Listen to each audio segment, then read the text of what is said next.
Assalamualaikum warahmatullahi wabarakatuh. Bertemu lagi dengan saya, Reika Ayu Kartikasari, dengan NIM 190512141002 dari Prodi S1 Sistem Informasi kelas 2019A. Jadi pada video kali ini saya akan melakukan praktikum mengenai routing statik. Tetap sama, yaitu menggunakan aplikasi Cisco Packet Tracker. Namun nih, sebelum saya mulai praktikum, saya juga akan menjelaskan secara singkat mengenai apa sih routing statik itu. Jadi, routing statik ialah jenis routing yang dilakukan oleh admin atau pengelola jaringan untuk mengkonfigurasikan informasi tentang jaringan yang dituju secara manual. Ciri-ciri routing statik yaitu: pertama, jalur spesifik ditentukan oleh admin jaringan. Yang kedua, pengisian tabel routing dilakukan secara manual oleh admin jaringan. Penggunaan routing statik dalam sebuah jaringan yang kecil tentu bukanlah suatu masalah. Hanya beberapa entry yang perlu diisikan pada forwarding table di setiap router. Namun, Anda tentu dapat membayangkan bagaimana jika harus melengkapi forwarding table di setiap router yang jumlahnya tidak sedikit dalam jaringan yang besar. Baiklah, itu tadi penjelasan singkat saya mengenai routing statik. Jadi, di sini langsung saja kita mulai untuk praktikumnya. Jadi, yang pertama di sini kita siapkan routernya terlebih dahulu. Jadi, di sini ada 3 router ya. Ini saya ganti namanya jadi router 1. Router yang pertama, lalu di sini router yang kedua, dan di sini router yang ketiga. Lalu jangan lupa juga untuk menyiapkan PC-nya. Di sini ini saya ubah menjadi PC yang pertama.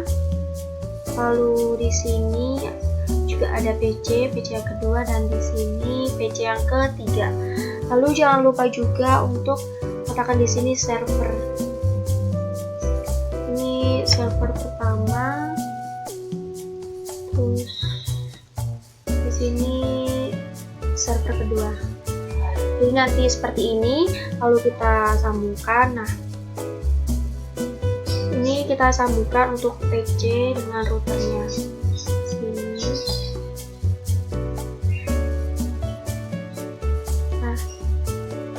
PC yang satu dengan router yang pertama, PC yang kedua dengan router pertama. Lalu ini PC yang ketiga dengan router kedua.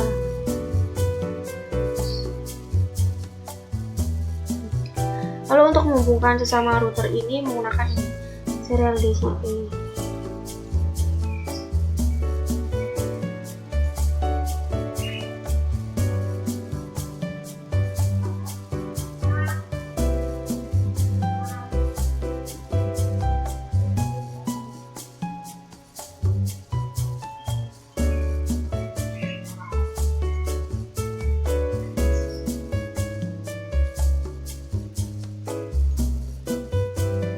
Jadi seperti ini tampilannya. Nah, lalu ini kita sambungkan dari yang server ke router 3. Nah, jadi seperti ini untuk diagramnya.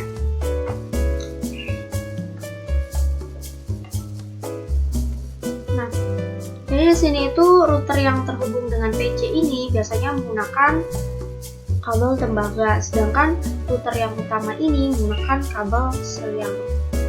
Terus ini kita klik option juga di privilege. Nah, ini always show port labels ini diaktifkan juga, tidak apa-apa. Jadi tampilannya seperti ini.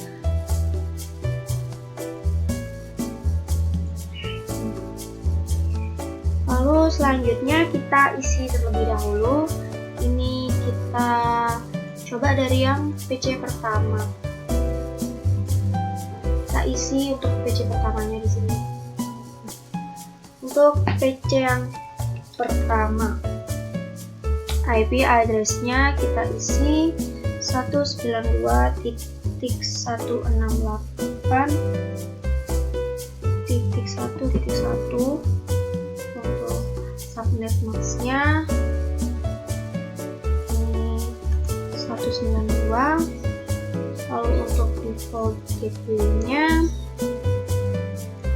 192.168.1.62.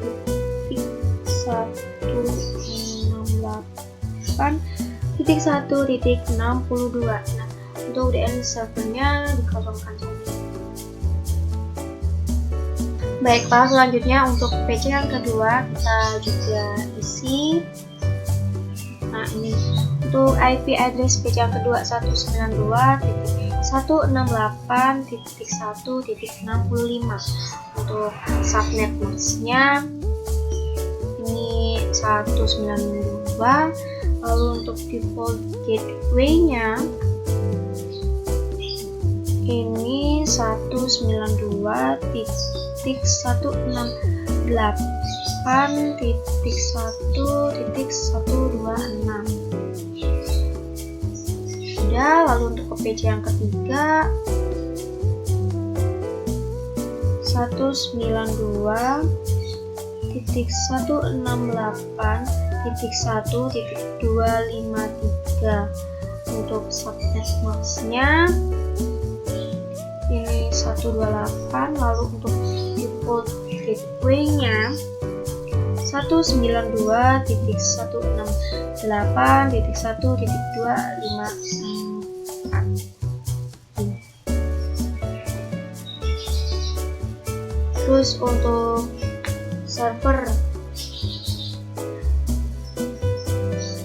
IP address-nya server yang pertama 33.33.33.1.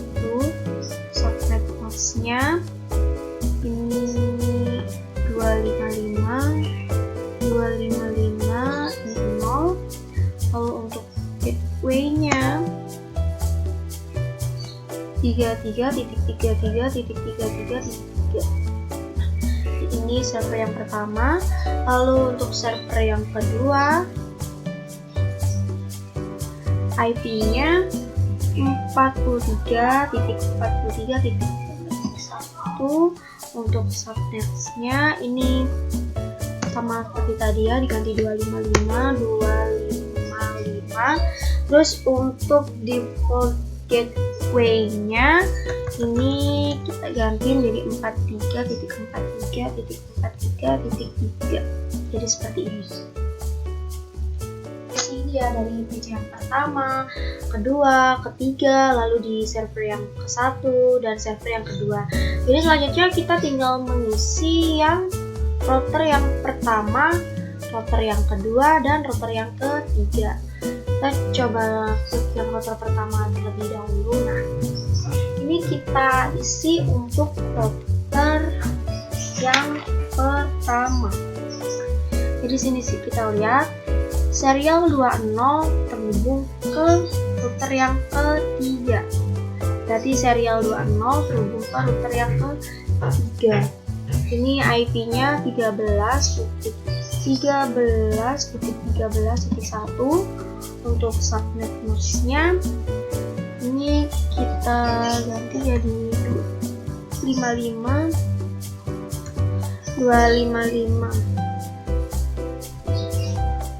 Terus untuk port source-nya tetap di on-kan. Lalu untuk serial 30 ini berarti terhubung dengan router yang kedua.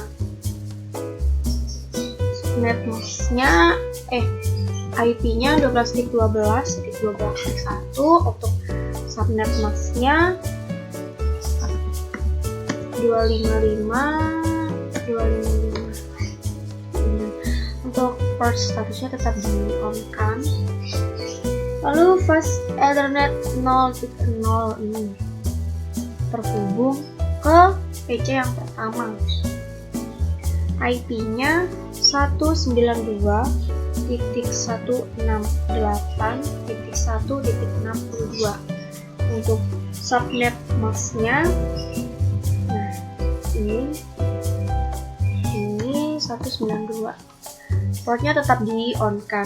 Lalu untuk pas Ethernet 1 thread 0 ini yang terhubung ke PC2, IP-nya 192.168.1.126 untuk subnet mask-nya seperti berikut, dengan port statusnya tetap di on kan. Terus lalu ini yang terhubungnya. Lalu ada lagi di sini static. Jadi ini kita langsung pengisian saja untuk static routernya. Jadi yang pertama networknya itu ini sesuai dengan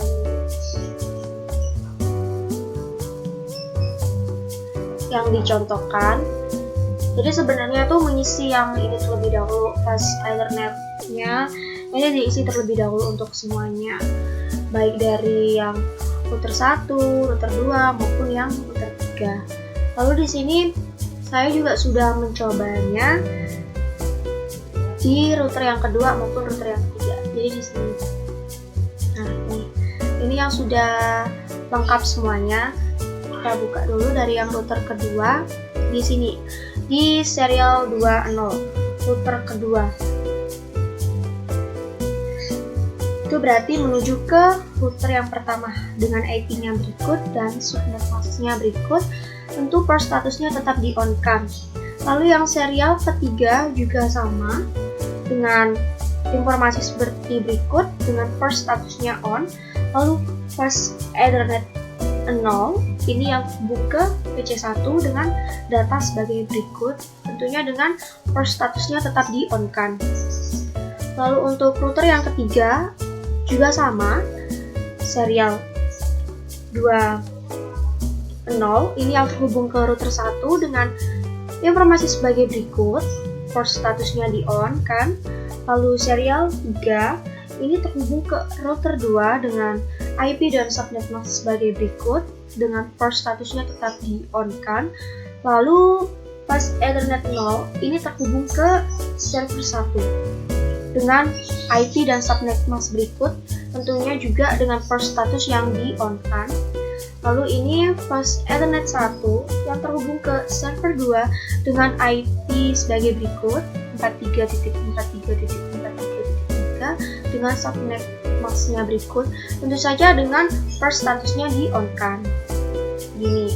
Nah, lalu kita kembali lagi ke sini. Nah, di sini untuk mengisi ini tadi static.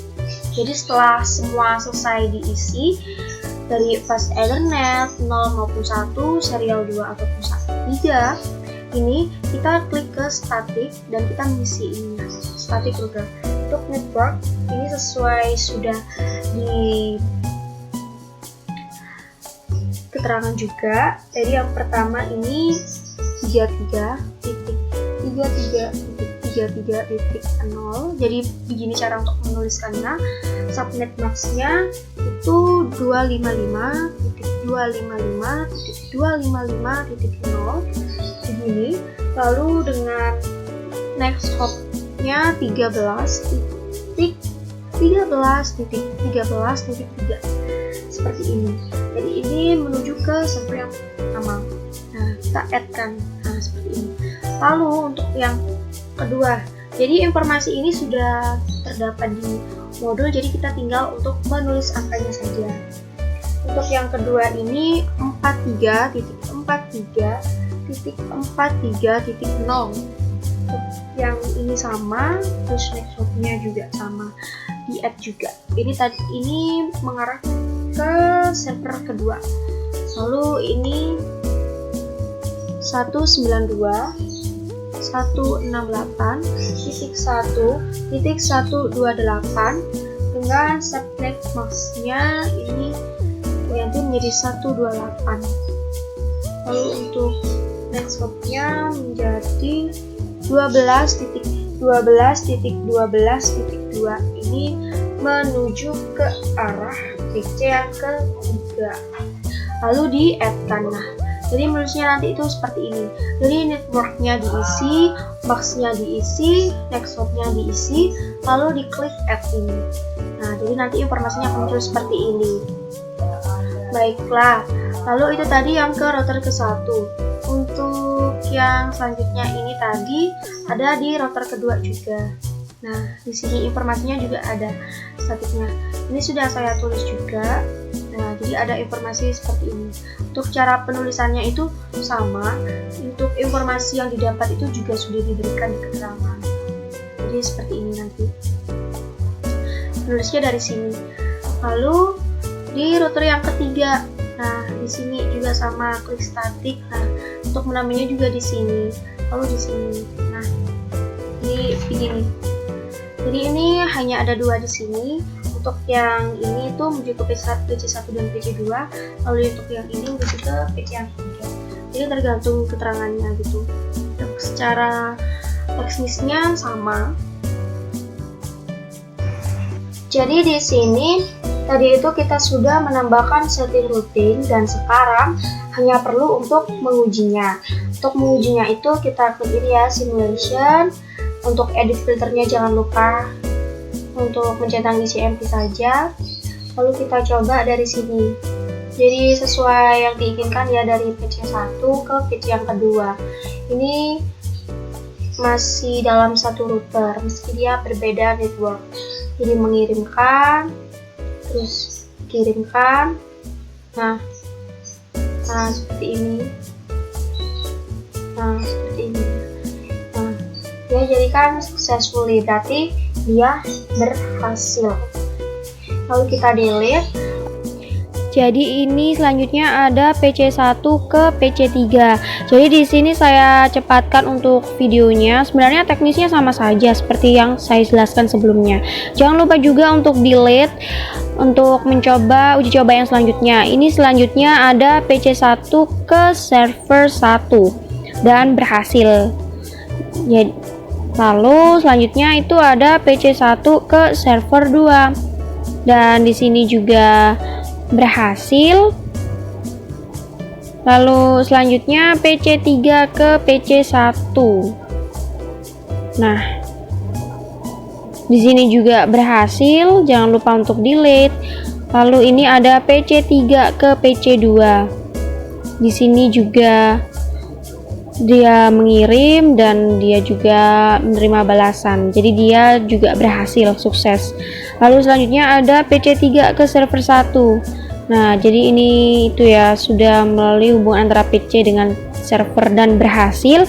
Lalu selanjutnya PC3 ke server 2. Ini juga sama seperti yang tadi.